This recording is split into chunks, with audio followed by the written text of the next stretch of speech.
When it comes to finding new photography clients, in-person networking is your secret weapon. Hear me out. I moved my brand photography business from California all the way to Boston, Massachusetts, and I didn't know anybody here. But I was able to find my first paying brand photography clients by networking in a local Facebook group. I found a specific niche Facebook group that was local to my area. And when I first went to post to this Facebook group, I didn't say, "Hi, I'm new to the area, booking new photography clients now." Instead, what I did in my very first post was I introduced myself and then I invited people to schedule coffee chats with me. I scheduled each of these chats using my calendar tool, and they each lasted about 30 minutes, some went longer, some went shorter. It might seem counterintuitive, but I did not go into these coffee chats thinking that I was going to book business from them. I didn't expect anything other than to get to know the other person. I did not go in thinking I'm going to pitch my brand photography services. I didn't go in thinking or expecting me to be able to sell to them. I scheduled probably between 20 and 30 coffee chats, and that resulted in 2 paying clients and so many relationships that I know will lead to more paying clients. Something to keep in mind is when I say in person, I really just mean face to face. I didn't leave my house and go out and meet 20 to 30 separate people on separate occasions. Most of them were scheduled over Zoom. And then a follow-up conversation was scheduled in person. And then sometimes, if it was convenient for both of us, we would meet somewhere in Boston in person. If talking to 20 to 30 people sounds intimidating, it doesn't have to be, because we're going into these conversations asking about them. You really just need to bring questions to the table. How I start these conversations is always by asking them about their lives and their business first. And then once they ask about me, that opens the door to talk about my business and my services. The way I typically start out these conversations is we get on a call or meet in person. I say, "Hey, my name's Emily. I'm so excited to meet you. Thank you so much for taking this time. Tell me about you and your business, and when did you move to Boston, or when did you move to this area? I'd love to learn more about you and what you do for work." We start the conversation naturally. You don't have to script it. It's not like a weird sales pitch. We're just going in to get to know the other person. And once they've said their bit and you've learned more about them, then more than likely they're going to ask you about you and your business and what it is that you do. This naturally leads us into the conversation for you to be able to talk about your services, and you're being invited to talk about it. You're not forcing a sale. It's not weird or salesy. There's no pre-written script to this conversation. If there is an overlap between the other person's needs and your services, that's going to become pretty obvious very quickly. I love when conversations like this unfold naturally, because when they invite you to talk about your photography services, then you are given the opportunity to expand. Versus on an Instagram post, for example, you only get so much space in a caption and not a lot of time if you're going to talk about it on video. Not a lot of people will listen to you just talk about your services. But when it's in a conversation, you can explain what you do, and then they can ask questions. And then we can say, okay, I don't need photography now, but I might, 6 months or a year from now, or, oh, I actually know somebody who is looking for this. Let me send you their information. I really think people are sleeping on in-person networking in favor of something more shiny like Instagram, but in-person networking is so effective because business is all about relationships. And maybe you've heard it before, but your network is your net worth. So even if that person doesn't turn into a client immediately, you don't know if they will later, or if they know somebody in their network that they can introduce you to. Another thing that you can do when you get on these coffee chats is ask them, "Hey, is there anyone that I can introduce you to, or do you know someone that might be a good fit for us to have a coffee chat?" You're coming into this from a business perspective. People know how to network, so this is expected, and it's not a weird thing to ask. So by doing these networking chats in person or face-to-face on a video call, I was able to find my first brand photography clients in a new area. Something to keep in mind though, I already had a portfolio of brand photography work. I built my business in California. I was just moving it and looking for new clients in a new area. So what do we do if you're 100% new to brand photography, or you want to pivot into brand photography and you don't have that portfolio work? How do we book that first client? You can still use in-person networking to build your initial portfolio. That is how I recommend you do it. You don't necessarily have to do free shoots, especially if you are an established photographer. You already know how to use your camera, but you just want to break into brand photography. What you can do instead is, when you walk into these conversations, tell people that, yeah, I am looking to pivot into brand photography. It's something new that I'm working on. I have a beta offer or a beta package that I'm offering only to a few people.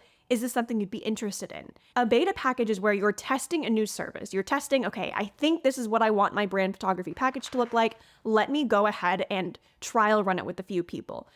So you can still do these networking chats and offer them the beta package at a beta rate, which allows you to build your portfolio and get paid to do so. Whenever I'm trying out a new thing, new client experience, I love to position it as a beta offer because it really sets expectations with your clients and potential clients. They know that you're trying something new, they know they're going to get a discounted rate, and it opens the door for you to really ask for feedback and testimonials on your own process. If you're new to brand photography and still looking to build your portfolio, check out my last video where I go over how to plan a brand photo shoot and show you behind the scenes of a photo shoot that I did in California. When you're networking, you don't have to use a Facebook group. I just find that those are the easiest for me. You can go into Facebook and search them, and lots of them usually pop up. The next thing that you can do is look for other local networking groups outside of Facebook.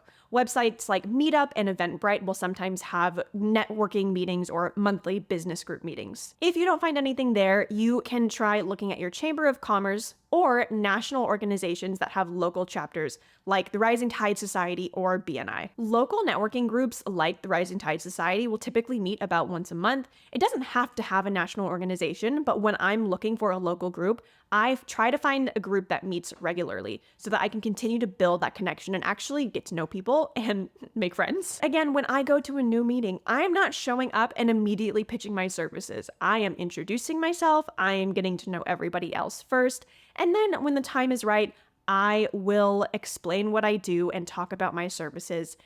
But I'm really prioritizing building real connections first before like, ooh, can I get a sale out of this meeting? Once you've found a local group that meets every other week or once a month or whatever cadence, do the same thing. Schedule individual coffee chats with people and get to know the people in this community. I will say the con of these bigger networking events is if you are an introvert like me, I can turn it on when I need to, but I really have to amp myself up and prepare myself to go and talk to a bunch of people at once. I prefer the one-on-one coffee chats because it's not as draining on my energy, but that's why I look for groups that are once a month, because once a month in person, like a big event, that's about as much as I can handle. My goal when I go to these events is to make at least one genuine connection. If I can leave having met one person and knowing that we're going to keep in touch, I will consider that a success. Even though this kind of sounds like an indirect method to find clients, it's really not, because when you're going to network with people, you're not just opening yourself to the network that's there, but also to all of their networks as well. If you go and you make a good impression on someone and they might not need your services, but they know somebody that does, you are just one introduction away from that next client. Now, only after you've exhausted all of your in-person networking, that's when I recommend turning to social media to look for new clients. The biggest mistake photographers make when it comes to booking new clients is relying solely on social media. And I know Facebook is social media, but what I'm using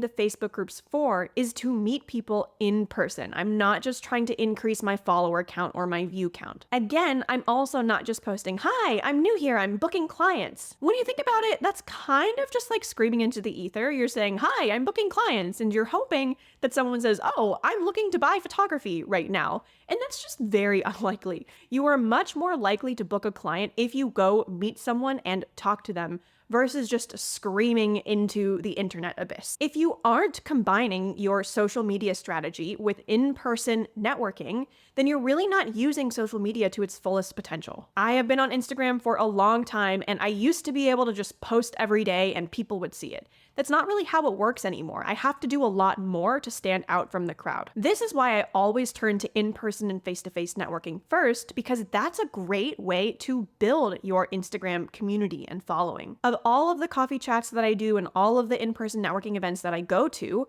I am connecting with people on Instagram, connecting with people that I have already talked to face-to-face. Then, when they're scrolling Instagram, I'm not just another person on their feed, I'm somebody that they met, and same with them. When I see somebody on my feed that I've met in person, I am definitely more likely to stop and look and see what they're up to. Once you've built up this local community of people that you've met in person, take them over to Instagram, you are much more likely to get more engagement on your posts, which means it'll be easier for you to use social media to get new clients once you've combined that with in-person networking strategies. If you're going around on Instagram just following a bunch of local business owners without making an effort to connect with them in any way, it's going to be a lot harder to get their attention. But if you meet them face to face, they're going to remember you. After I've spent time networking in person, face to face on a video call, then I will go to Instagram and post something like, I have 5 openings for brand photography clients for the next month. Here's how you can get in touch and get the process started on that. The reason why I wait is because then I've built up a local community of people who actually know me and who are much more likely to stop and read what I have to say versus some stranger that I followed, 10 minutes ago who doesn't really know anything about me yet, right? They haven't had the chance to get to know me and I haven't had the chance to get to know them. I can speak from my own experience. When I make a sales post like that, after I've done in-person networking, I always get higher engagement and people are much more likely to share that post with their friends, which introduces me to their networks. Another thing to keep in mind with social media is that it's not just for connecting with clients. I also heavily use social media to connect with collaborators or power partners. As a brand photographer, some really great people to network with are hair and makeup artists, wardrobe stylists, and other photographers who are in similar or different niches. A great example of how this has worked for me is I met my friend and wardrobe stylist Abby through Instagram. We followed each other at the same time. We got coffee that week. That was years ago, and now since then, we have referred tens of thousands of dollars of business to each other. When I move to a new area, I make it a point to try and connect with at least one collaborator once a week for the first 3 months of living there. Again, we're being strategic here. Not everybody responds to me. I get ghosted a lot. Sometimes people aren't on Instagram or sometimes people just aren't interested. That's okay. They have no responsibility to me. But if I can make at least one genuine connection a month or a week or whatever, I'm a happy camper. I also think it's important to connect with other photographers. So in the last city that I lived in California, I met with a group of local photographers. We had wedding photographers, commercial photographers, real estate, portrait, all kinds of photographers in this group. Well, now that I know these people and we see each other on a monthly basis, there were a lot of wedding photographers that would get brand photography inquiries and would send them my way as a referral, just like I would send them wedding inquiries if I had any come my way. So even though this is still indirect, I've still gotten so much business from all of these referral partners that I've met just by getting to know them through a coffee chat or even a video call. If you're wondering, great, Emily, now I have a list of all of these places that I can find potential clients. What the heck do I offer them? Then stay tuned for my next video where I'll go over different packages and pricing structures for brand photography.